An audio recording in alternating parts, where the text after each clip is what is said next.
અને એ વાંસળી ભગવાન વગાડતો હોય. વાંસળી શેમાંથી બને? વાંસમાંથી. અહીંયા પેલી બાજુ વાંસ છે, તમને ખબર છે ને? એ વાંસને ટુકડા થવું પડે, એને સંઘેડે ચડવું પડે, છિદ્રો પડાવવા પડે, તો કૃષ્ણ હાથમાં લે. અને એ વાંસળી માટેનું એક આપણું લોકજીવનનું લોકગીત ધબકતું અને અભ્યાસક્રમમાં પણ આવતું એવું આલા લીલા વાંસળિયા રે વઢાવો, આલા લીલા વાંસળિયા રે વઢાવો, તેની રે ઉતરાવું રે પ્રભુજીની વાંસળી રે લોલ, તેની રે ઉતરાવું રે પ્રભુજીની વાંસળી રે લોલ. મજબૂત અવાજથી ગાજો બધા, હા? જોરથી ગાઓ, જોરથી. વાંસળીએ કઈ ઠુમકા લટકે ચાર, વાંસળીએ કઈ ફૂમકા લટકે ચાર, વાંસળી વગાડે રે નંદજીનો લાડલો રે લોલ,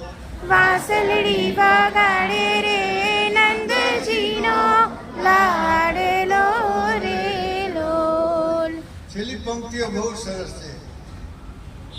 આવ્યા આવ્યા ઉત્તરા દશના મેઘ, આવ્યા આવ્યા ઉતરા દશના મેઘ, પાદરના ખેતરડા હરી કેરા છની બના રે લોલ, પાદરડા ખેતરડા રે હરી કેરા ચલી ગયા રે લોલ. લોકગીતનો ભાવ કેવો છે?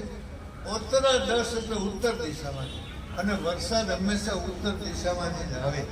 અને એ વરસાદ ખેતરને ભરી દે, પછી ચારેય બાજુ મોલાત વવાતી હોય, અને પછી એ મોલાતમાંથી પ્રભુ કેવા ઈશ્વર, જેને આપણે પરમ કૃપાળુ પરમાત્મા સમજીએ કે કુદરત, એ આપણને બધાને પોષણ માટે થઈ અને અનાજ આપતા હોય.